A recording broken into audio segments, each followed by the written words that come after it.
Hi friends, Ronit academy में आपका स्वागत है। आज मैं लेकर आया हूं कक्षा 10वीं बिहार बोर्ड के इतिहास के बहुत ही महत्वपूर्ण 150 क्वेश्चन। टोटल 150 क्वेश्चन इस वीडियो में हैं। तो मैं आपसे रिक्वेस्ट करता हूं कि आप वीडियो को शुरू से अंत तक देखें और आप इस वीडियो को देखने के बाद आप आराम से बोर्ड एग्जाम में 10 क्वेश्चन आराम से कर पाएंगे और इससे बाहर कुछ नहीं पूछा जाएगा दोस्त। तो उम्मीद है कि आप इस वीडियो को शुरू से अंत तक देखेंगे। एक और रिक्वेस्ट है दोस्त आपसे कि आप यदि चैनल पे नए हैं तो चैनल को सब्सक्राइब करें, बेल आइकन दबाएं ताकि जो मेरा वीडियो का जो पल पल का अपडेट आपके पास पहुंचे। तो चलिए शुरू करते हैं पहले क्वेश्चन से। पहला क्वेश्चन क्या है देख लेते हैं। पहला क्वेश्चन है, रक्त एवं लौह की नीति का अवलंबन किसने किया? तो इसका सही जवाब हो जाएगा बिस्मार्क ने। दूसरा सवाल है, मार्टिन लूथर कौन थे? तो मार्टिन लूथर कौन थे? समाज सुधारक। मार्टिन लूथर कौन थे? समाज सुधारक। तीसरा क्वेश्चन क्या है? तीसरा क्वेश्चन है, काउंट काबूर को विक्टर इमैनुअल ने किस पद पर नियुक्त किया? तो इसका सही जवाब हो जाएगा कौन से पद पे? प्रधानमंत्री के पद पे नियुक्त किया था। किसको? विक्टर इमैनुअल को। अब चलते हैं अगले प्रश्न की ओर। अगला प्रश्न है, यूरोप का मरीज किसे कहा जाता है? तो यूरोप का मरीज तुर्की यानी कि टर्की को कहा जाता है। पांचवा क्वेश्चन है, यंग यूरोप की स्थापना किसने की? तो इसका सही जवाब हो जाएगा यंग यूरोप की स्थापना मेजनी ने की थी। अगला क्वेश्चन है, जिलवेरिन एक संस्था थी। कैसी संस्था थी जिलवेरिन एक? जिलवेरिन एक व्यापारियों की संस्था थी। जिलवेरिन एक व्यापारियों की संस्था थी। अगला प्रश्न क्या है, बिस्मार्क निम्न में से क्या था? बिस्मार्क जो था वो क्या था? तो वो एक बहुत ही अच्छा कूटनीतिज्ञ था। अब चलते हैं अगले प्रश्न की ओर। अगला प्रश्न क्या है? अगला प्रश्न है, इटली एवं जर्मनी के एकीकरण के विरुद्ध कौन देश था? तो इसका सही जवाब कौन हो जाएगा? ऑस्ट्रिया था, जो कि इटली और जर्मनी के एकीकरण का विरुद्ध था। अब अगला प्रश्न देख लेते हैं क्या है। अगला प्रश्न है कि मेजनी का संबंध किस संगठन से था? तो मेजनी का संबंध कार्बोनरी संगठन से था। कार्बोनरी संगठन से था। अगला प्रश्न देखते हैं, यंग इटली के संस्थापक कौन थे या फिर कौन था? तो इसका सही जवाब क्या हो जाएगा? मेजनी। मेजनी था यंग इटली के संस्थापक। अगला सवाल है, चार्चिस्ट आंदोलन कहाँ संपन्न हुआ? तो चार्चिस्ट आंदोलन इंग्लैंड में संपन्न हुआ। अगला प्रश्न क्या है, सेडाओ के युद्ध में किसकी पराजय हुई? तो सेडाओ के युद्ध में किसकी पराजय हुई? ऑस्ट्रिया की पराजय हुई थी सेडाओ के युद्ध में। अगला प्रश्न क्या है देखते हैं। अगला प्रश्न है, मेटरनिक कौन था? मेटरनिक कौन था? तो मेटरनिक कौन था? ऑस्ट्रिया का चांसलर था। अगला प्रश्न क्या है, लाल कुर्ती सेना का गठन किसने किया? लाल कुर्ती सेना का गठन किसने किया? गैरीबाल्डी ने किया। अगला प्रश्न क्या है, कार्ल मार्क्स का जन्म कहाँ हुआ था? कार्ल मार्क्स का जन्म जर्मनी में हुआ था। अगला प्रश्न क्या है, बोल्शेविक क्रांति कब हुई थी? तो बोल्शेविक क्रांति कब हुई थी? नवंबर 1917 में। इसके नेता कौन थे? लेनिन थे। लेनिन थे। वीडियो में आप बने रहें शुरू से अंत तक, आपको सारा क्वेश्चन अच्छे से समझ में आ जाएगा और अच्छे से याद भी हो जाएगा। आप रिवाइज भी आराम से कर पाएंगे। अगला प्रश्न क्या देख लेते हैं। अगला प्रश्न है, साम्यवादी शासन का पहला प्रयोग कहाँ हुआ था, यानी कि किस देश में हुआ था? तो साम्यवादी का कहाँ हुआ था? रूस में हुआ था। अगला प्रश्न क्या देखते हैं। अगला प्रश्न है, दास कैपिटल का प्रकाशन कब हुआ? दास कैपिटल कौन लिखे थे? कार्ल मार्क्स लिखे थे। तो उसका प्रकाशन कब हुआ? 1867 ईस्वी में हुआ था। अगला प्रश्न क्या है, साम्यवादी का बाइबिल किसे कहा जाता है? तो साम्यवादी का बाइबिल किसे कहा जाता है? दास कैपिटल का। दास कैपिटल को कहा जाता है साम्यवादी का बाइबिल। अगला प्रश्न है, बार एंड पीस किसकी रचना है? तो बार एंड पीस किसकी रचना है? लियो टॉल्स्टॉय की रचना है। अगला प्रश्न क्या है, साम्यवादी घोषणा पत्र के लेखक कौन थे? तो साम्यवादी घोषणा पत्र के लेखक कार्ल मार्क्स थे। अगला प्रश्न क्या देख लें हैं। अगला प्रश्न है, रूस में जार का अर्थ क्या होता है? तो रूस में जार का अर्थ क्या होता है? रूस का सम्राट। जार मतलब क्या होता है? सम्राट बोलते हैं रूस में, सम्राट। 23 में क्या है, रूस में कृषक दास प्रथा का अंत कब हुआ? तो रूस में कृषक दास प्रथा का अंत 1861 ईस्वी में हुआ था। 24वां क्वेश्चन है, लाल सेना का गठन किसने किया? लाल सेना का गठन ट्रोटस्की ने किया था। किसने किया था? ट्रोटस्की ने। 25वां सवाल, लेनिन की मृत्यु कब हुई? तो लेनिन की मृत्यु कब हुई? 1924 में हुई। मैं आपसे रिक्वेस्ट करता हूं दोस्त कि यदि आप चैनल पे नए हैं तो चैनल को सब्सक्राइब करें, लाइक करें, शेयर करें और बेल आइकन दबाना ना भूलें। अगला प्रश्न देख लेते हैं क्या है। अगला प्रश्न है, अप्रैल थीसिस किसने तैयार की? ये बहुत ही इंपॉर्टेंट क्वेश्चन है। तो ये किसने तैयार की थी? लेनिन ने। लेनिन ने तैयार की थी। अगला प्रश्न क्या है, बोल्शेविक क्रांति का नेतृत्व किसने किया? तो ये भी कौन किए थे? लेनिन ने किए थे। अगला प्रश्न है मदर उपन्यास के लेखक कौन थे? मदर उपन्यास के लेखक कौन थे? तो इसके लेखक थे गोर्की, मैक्सिम गोर्की इनका पूरा नाम था। अगला प्रश्न क्या है, लेनिन की नई आर्थिक नीति कब हुई थी? लेनिन की नई आर्थिक नीति कब आई थी या फिर किस वर्ष लागू हुई? तो ये कब लागू हुई? 1921 ईस्वी में लागू हुई थी। अगला प्रश्न क्या है देख लेते हैं। अगला प्रश्न है चेका क्या था? तो चेका क्या था? चेका एक पुलिस दस्ता था, यानी कि पुलिस का एक ग्रुप था। अगला प्रश्न क्या है देख लेते हैं। अगला प्रश्न है वर्जिन सॉइल उपन्यास के लेखक कौन थे? वर्जिन सॉइल उपन्यास के लेखक कौन थे? तो इसके लेखक थे इवान तुर्गनेव, इवान तुर्गनेव थे। अगला प्रश्न क्या है, रास्पुटिन कौन था? रास्पुटिन कौन था? बहुत इंपॉर्टेंट क्वेश्चन है। कौन था दोस्त?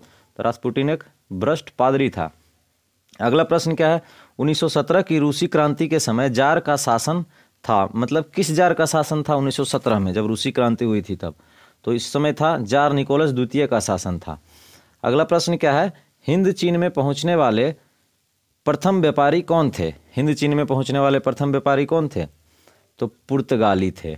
कौन थे? पुर्तगाली थे। अगला प्रश्न क्या है, अंकोर वाट का मंदिर कहाँ स्थित है? तो अंकोर वाट का मंदिर कहाँ स्थित है? कंबोडिया में। अगला प्रश्न क्या है देखते हैं। अगला प्रश्न है अंकोर वाट का मंदिर का निर्माण किस शासक ने करवाया था? तो ये किसने करवाया था? यहाँ द्वितीय नहीं होगा दोस्त, टाइपिंग मिस्टेक है, तो यहाँ हो जाएगा सूर्यवर्मन द्वितीय ने। किसने करवाया था? सूर्यवर्मन द्वितीय ने। अगला प्रश्न क्या है? अगला प्रश्न है हिंद चीन क्षेत्र में कौन देश आते हैं? कौन कौन से देश आते हैं हिंद चीन क्षेत्र में? इसका सही जवाब क्या हो जाएगा? कंबोडिया, वियतनाम और लाओस। अगला प्रश्न क्या है? अगला प्रश्न है वियतनाम में टोकिंग फ्री स्कूल की स्थापना कब हुई थी? तो ये हुई थी 1907 ईस्वी में। अगला प्रश्न क्या है दोस्त? अगला प्रश्न है the history of the Laos of Vietnam किसने लिखा?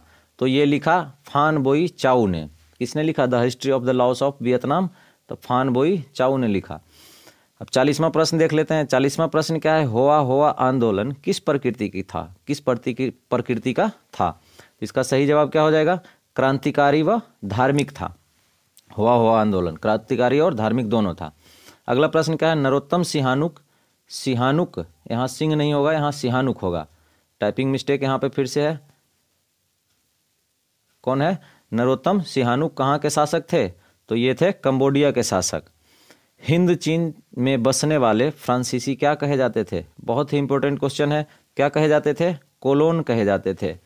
हिंद चीन में जो फ्रांसीसी रहते थे उनको क्या कहे जाते थे? कोलोन।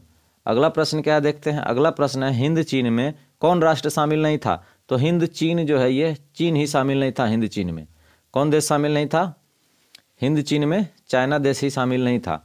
अगला प्रश्न क्या है, जेनेवा समझौता कब हुआ?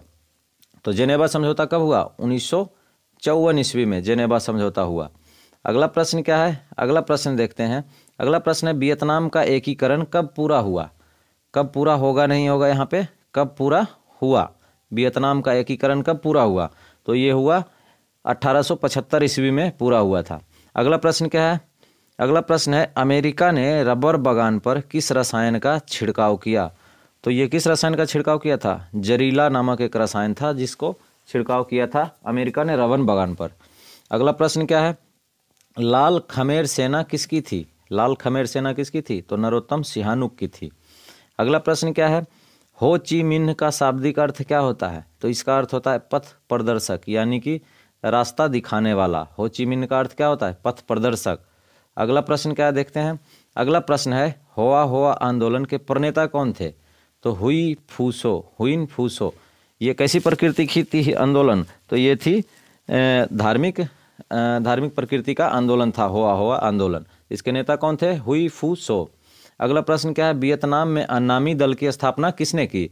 तो ये किए थे जोगुइन आई ने। अगला प्रश्न क्या है, सविनय अवज्ञा आंदोलन कब और किस यात्रा से शुरू हुई? ये बहुत इंपॉर्टेंट क्वेश्चन है आने वाले एग्जाम में। तो इसका सही जवाब क्या हो जाएगा? 1930 में हुआ था शुरू। कहाँ हुआ था शुरू? तो ये दांडी से शुरू हुआ था। अगला प्रश्न क्या है? अगला प्रश्न है राष्ट्रीय स्वयंसेवक संघ की स्थापना कब और किसने की? यानी कि आरएसएस की स्थापना किसने की? तो केबी हेडगेवार ने किया था। ये कब किए थे? तो 1925 ईस्वी में।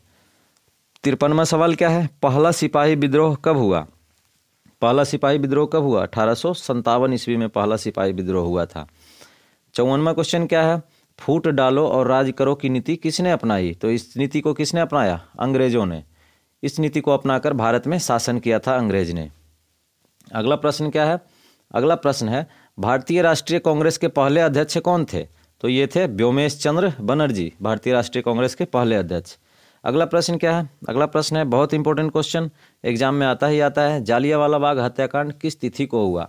तिथि यदि पूछे तो 13 अप्रैल 1919 को हुआ था जालियांवाला बाग हत्याकांड।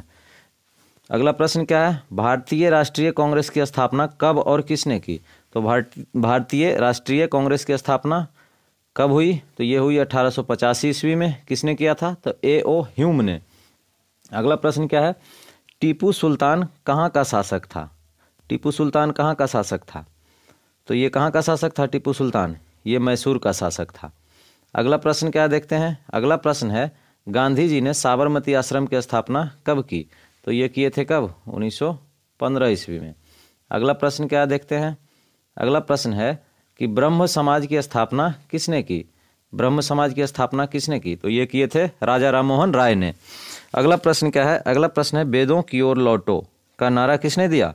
तो ये दिए थे दयानंद सरस्वती ने, वेदों की ओर लौटो। अगला प्रश्न है हिंद स्वराज पुस्तक किसके द्वारा लिखी गई? तो ये लिखी गई मोहनदास करमचंद गांधी द्वारा, हिंद स्वराज पुस्तक।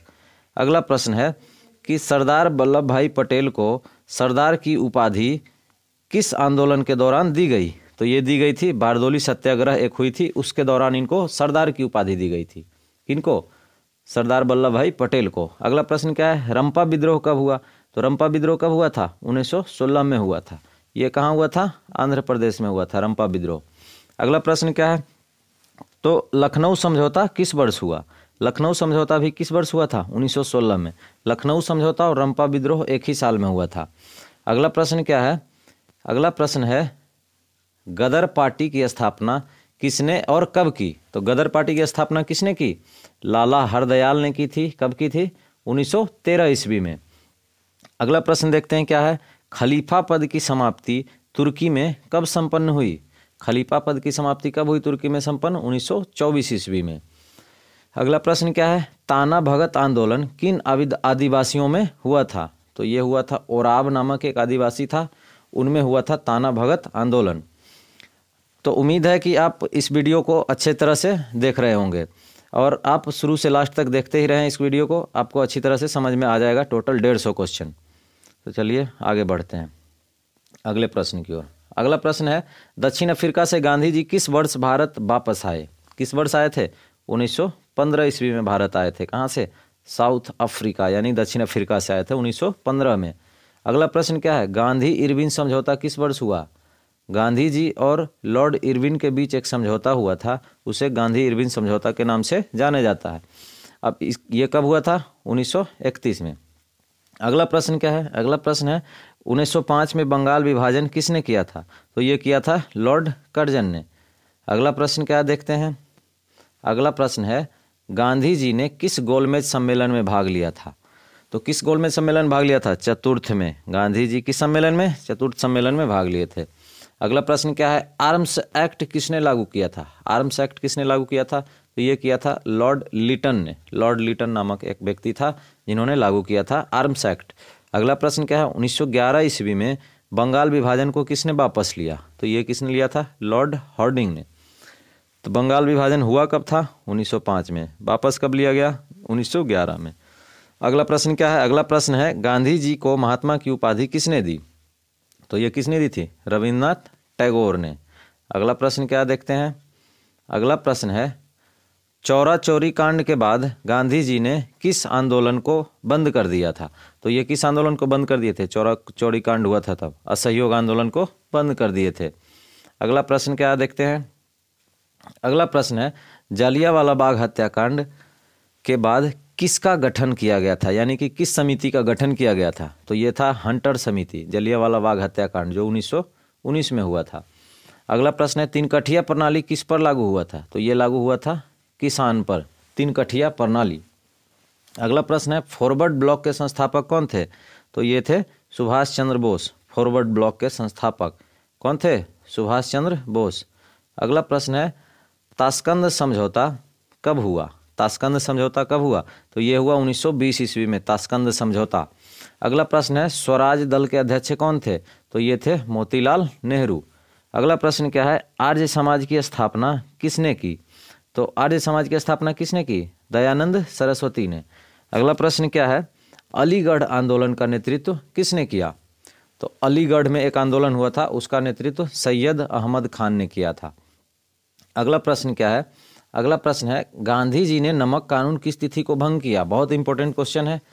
ये कब किए थे? 6 अप्रैल 1930 ईस्वी को नमक कानून भंग हुआ था। अगला प्रश्न क्या है गांधी जी ने दांडी यात्रा किस तिथि को प्रारंभ की थी? ये दोनों बहुत इंपॉर्टेंट क्वेश्चन है। गांधी जी ने दांडी यात्रा कब प्रारंभ की थी? ये किए थे 12 मार्च 1930 को। अगला प्रश्न क्या देखते हैं? अगला प्रश्न है सविनय अवज्ञा आंदोलन कब हुआ था? ये भी हुआ था 1930 ईस्वी में सविनय अवज्ञा आंदोलन। अगला प्रश्न क्या है गांधी जी ने असहयोग आंदोलन की शुरुआत कब की थी? तो ये किए थे 1 अगस्त 1920 ईस्वी को। अगला प्रश्न है रोलेट एक्ट कब पारित हुआ? तो ये पारित हुआ था 1919 में। 1919 में हुआ था जब जलियांवाला बाग हत्याकांड हुआ था तब। रोलेट एक्ट को और एक बोलते हैं अंधा कानून भी बोलते हैं। रोलेट एक्ट को कौन कानून? अंधा कानून भी बोलते हैं इसको। अगला प्रश्न क्या है? अगला प्रश्न है किस कानून को अंधा कानून या फिर काला कानून कहा जाता था? तो ये रोलेट एक्ट को कहा जाता था। इसमें क्या था कि किसी भी लोग को बिना आदेश दिए या फिर बिना कुछ नोटिफाई किए उसको बंदी बना लेना, यही नियम था रोलेट एक्ट का। अगला प्रश्न क्या है Tata iron and steel company की स्थापना कब और किसने की? तो ये किए थे कब? जमशेद जी टाटा ने किए थे। और कब किए थे? 1907 ईस्वी में किए थे Tata iron and steel company की स्थापना। बहुत इंपॉर्टेंट क्वेश्चन है ये। अगला प्रश्न क्या है कि मुंबई में प्रथम सूती कपड़ा मिल किस वर्ष स्थापित की गई? तो ये किस वर्ष की गई थी? 1884 ईस्वी में की गई थी। अगला प्रश्न है सेफ्टी लैंप का आविष्कार किसने किया? तो सेफ्टी लैंप का आविष्कार हम्फ्री डेवी ने किया था। सेफ्टी लैंप का आविष्कार ये भी बहुत इंपॉर्टेंट क्वेश्चन है, ये पूछा जाता है एग्जाम में। भारत के लिए पहला फैक्ट्री एक्ट कब पारित हुआ? तो ये हुआ था 1881 ईस्वी में। और पहला सूती कपड़ा मिल 1884 ईस्वी में। अगला प्रश्न क्या है? अगला प्रश्न है इंग्लैंड में सभी पुरुष और सभी स्त्री एवं पुरुष को वयस्क मताधिकार कब प्राप्त हुआ? तो ये हुआ था 1828 ईस्वी में। कब हुआ था? 1828 ईस्वी में। अगला प्रश्न क्या है स्पिनिंग जेनी का आविष्कार कब हुआ? स्पिनिंग जेनी का आविष्कार 1770 में हुआ। ये भी बहुत इंपॉर्टेंट क्वेश्चन है। स्पिनिंग जेनी का आविष्कार कब हुआ? 1770 ईस्वी में। अगला प्रश्न है अखिल भारतीय ट्रेड यूनियन कांग्रेस की स्थापना कब हुई? ये कब हुई थी? 1920 ईस्वी में। अगला प्रश्न क्या है?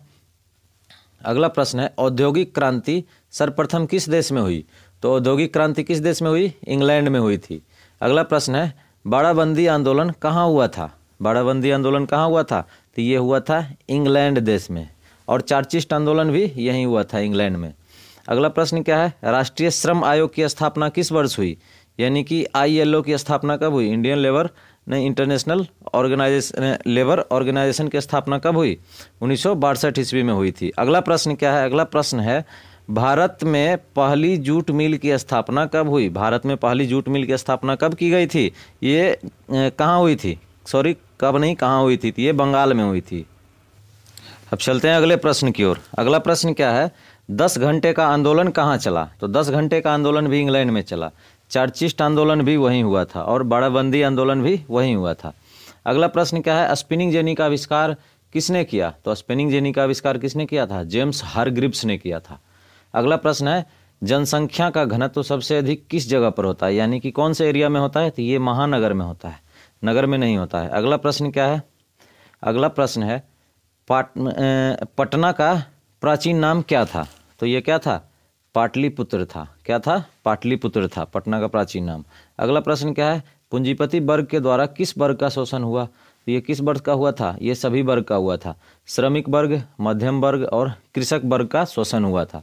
अगला प्रश्न क्या है विशाल स्नानागार कहाँ बना था? तो ये बना था मोहनजोदड़ो में। विशाल स्नानागार नहाने का जगह। अगला प्रश्न क्या है देखते हैं। अगला प्रश्न है मगध साम्राज्य की प्राचीनतम राजधानी कहाँ थी? तो ये कहाँ थी? राजगीर में। कहाँ थी? राजगीर में। अगला प्रश्न क्या है? तख्त श्री हरमंदिर जी साहब कहाँ स्थित हैं? ये मंदिर कहाँ स्थित है? तो ये है पटना साहिब में स्थित। अगला प्रश्न क्या है? मेगास्थनीज ने पाटलिपुत्र की यात्रा किसके समय में की थी? तो ये किसके समय में किए थे? ये किए थे चंद्रगुप्त मौर्य के समय में मेगास्थनीज ने। अगला प्रश्न क्या है? बहुत इंपॉर्टेंट क्वेश्चन है। विश्वव्यापी आर्थिक संकट किस वर्ष आरंभ हुआ था? तो ये हुआ था 1929 ईस्वी में। अगला प्रश्न है, गिरमिटिया मजदूर बिहार के किस क्षेत्र से भेजे जाते थे? तो ये भेजे जाते थे पश्चिमी क्षेत्र व उत्तरी क्षेत्र से भेजे जाते थे। अगला प्रश्न क्या है? बहुत इंपॉर्टेंट क्वेश्चन है। ब्रेटन वुड्स सम्मेलन किस वर्ष हुआ था? तो ये हुआ था 1944 में हुआ था। अगला प्रश्न क्या है? अगला प्रश्न है, गिरमिटिया मजदूर किसे कहा जाता है? गिरमिटिया मजदूर किसे कहा जाता है? तो ये कहा जाता है अनुबंधित मजदूर को। जो बंधुआ मजदूर होते हैं उन्हें गिरमिटिया मजदूर कहा जाता था। अगला प्रश्न है, ओटावा सम्मेलन किस वर्ष हुआ था? तो ओटावा सम्मेलन 1932 ईस्वी में हुआ था। अगला प्रश्न है, विश्व व्यापार संगठन की स्थापना किस वर्ष की गई थी? विश्व व्यापार संगठन की स्थापना किस वर्ष की गई थी? तो ये की गई थी 1995 ईस्वी में। अगला प्रश्न है, G8 की स्थापना कब हुई थी? तो G8 की स्थापना 1975 ईस्वी में हुई थी। आप जो इतिहास के जितने भी ईस्वी हैं उसको मैंने एक अलग से वीडियो में कवर किया है, वो आप देख सकते हैं। मैं इस वीडियो उस वीडियो का लिंक मैं इस वीडियो के डिस्क्रिप्शन में डाल दूंगा। आप उसके माध्यम से ईस्वी को सारा याद कर सकते हैं। देखते हैं अब अगला प्रश्न क्या है। अगला प्रश्न है, आलू अकाल किस देश में हुआ था? तो आलू अकाल कहाँ हुआ था? आयरलैंड देश में हुआ था आलू अकाल। अगला प्रश्न क्या है देखते हैं। अगला प्रश्न है, होसे मेला का आयोजन कहाँ किया जाता था? तो ये किया जाता था त्रिनिदाद, एक देश है, वहाँ किया जाता था होसे मेला का आयोजन। अगला प्रश्न क्या है, कॉर्न लॉ किस देश में पारित किया गया था? तो कॉर्न लॉ ब्रिटेन में पारित किया गया था। अगला प्रश्न क्या देखते हैं। अगला प्रश्न है, नूडल्स किस मूल का निवासी था? नूडल्स जो था ये यूनान मूल का निवासी था। अगला प्रश्न क्या है, रेशम मार्ग कहाँ से आरंभ होता था? तो ये रेशम मार्ग कहाँ से होता था? चीन से आरंभ होता था। अगला प्रश्न क्या है, आर्थिक मंदी में कौन सा देश सबसे कम प्रभावित हुआ? तो ये हुआ था फ्रांस, सबसे कम प्रभावित हुआ था आर्थिक मंदी में। अगला प्रश्न क्या है, किस अमेरिकी राष्ट्रपति ने न्यू डील नामक एक लागू की थी? न्यू डील किसने लागू की थी? अमेरिकी राष्ट्रपति ने, FD रूजवेल्ट ने। अगला प्रश्न क्या है, द कॉमर्स ऑफ नेशन नामक पुस्तक के लेखक कौन थे? तो ये कौन थे? कार्ड लीफ नामक व्यक्ति थे, द कॉमर्स ऑफ नेशन नामक पुस्तक के लेखक। अगला प्रश्न क्या है? अगला प्रश्न है, ईस्ट इंडिया कंपनी ने अफीम किस देश को भेजती थी? ईस्ट इंडिया कंपनी अफीम किस देश को भेजती थी? तो ये भेजती थी चीन को, चीन नामक देश को। अगला प्रश्न क्या है, किसने कहा मुद्रण ईश्वर की दी हुई महानतम देन है या फिर सबसे बड़ा तोहफा है? तो ये किसने कहा था? मार्टिन लूथर, जो कि क्या थे? समाज सुधारक थे। अगला प्रश्न क्या है, महात्मा गांधी ने किस पत्र का संपादन किया? तो इन्होंने 2-3 पत्र का संपादन किया था। कौन कौन सा है वो? यंग इंडिया, हरिजन और सत्य के साथ मेरा प्रयोग, ये तीनों इंपॉर्टेंट पत्र थे। अगला प्रश्न क्या है? अगला प्रश्न है, गुटेनबर्ग का जन्म किस देश में हुआ था? तो गुटेनबर्ग का जन्म, बहुत इंपॉर्टेंट क्वेश्चन है, जर्मनी में हुआ था, जिन्होंने छापाखाना का आविष्कार किया था। किसका? छापखाना का। अगला प्रश्न क्या है, हिंदुस्तान रिव्यू का प्रकाशन किसने आरंभ किया? तो ये किए थे सच्चिदानंद सिन्हा ने। अगला प्रश्न क्या है, कागज का आविष्कार किस देश में हुआ था? तो कागज का आविष्कार चीन में हुआ था। अगला प्रश्न है, गुटेनबर्ग ने सर्वप्रथम किस पुस्तक की छपाई की थी? तो ये बाइबिल थी। कौन सी पुस्तक थी? बाइबिल पुस्तक थी, जिसकी पहले छपाई की थी। अगला प्रश्न क्या देखते हैं। अगला प्रश्न है, विश्व में सर्वप्रथम मुद्रण की शुरुआत यानी छपाई की शुरुआत कहाँ हुई थी? तो ये चीन में हुई थी। अगला प्रश्न क्या है, रूसो जो था वो कहाँ का दार्शनिक था? तो ये था फ्रांस का दार्शनिक था रूसो। रूस का नहीं था, रूस का नहीं लगाना आपको, फ्रांस का लगाना। अगला प्रश्न क्या है, यूरोप में कागज बनने का पहला कारखाना कहाँ खोला गया? तो यूरोप में जर्मनी में खोला गया था पहला कारखाना कागज बनाने का। अगला प्रश्न क्या है? अगला प्रश्न है, वुड ब्लॉक की छपाई की तकनीक सबसे पहले कहाँ विकसित की गई? तो ये की गई थी चीन में। वुड ब्लॉक यानी कि लकड़ी का ब्लॉक होता था जिससे छपाई होता था। अगला प्रश्न क्या है, इंग्लैंड में मुद्रण कला को पहुंचाने वाला कौन था? कौन सा व्यक्ति था? ये था कैक्सटन। अगला प्रश्न क्या है? अगला प्रश्न है, यूरोप में वुड ब्लॉक की छपाई का तकनीक कब पहुंचा? यूरोप में कब पहुंचा वुड ब्लॉक की छपाई का तकनीक? वुड नहीं होगा, यहाँ पे वुड ब्लॉक होगा। इसका सही जवाब क्या हो जाएगा? 1295 ईस्वी में। अगला प्रश्न क्या देखते हैं। अगला प्रश्न है, भारत का पहला समाचार पत्र प्रकाशित किया किन्होंने किया था? ये किया था जेम्स ए हिक्की नामक व्यक्ति ने, पहला समाचार पत्र। ये बहुत इंपॉर्टेंट क्वेश्चन है। अगला प्रश्न क्या है, बाल गंगाधर तिलक ने मराठा का प्रकाशन किस भाषा में किया था? तो ये किए थे अंग्रेजी भाषा में। अगला क्वेश्चन बहुत VVI है, बहुत इंपॉर्टेंट है। छापखाना का आविष्कार किसने किया था? छापखाना का आविष्कार तो ये किसने किया था? गुटेनबर्ग ने। अगला प्रश्न क्या है, भारत में पहला छापखाना किसने लगाया? तो ये लगाया था पुर्तगालियों ने। कहाँ लगाया था? गोवा में। अगला प्रश्न क्या है, अमृत बाजार पत्रिका का संपादन किसने आरंभ किया? तो ये किसने आरंभ किया था? मोतीलाल घोष ने। किसने किया था? मोतीलाल घोष ने।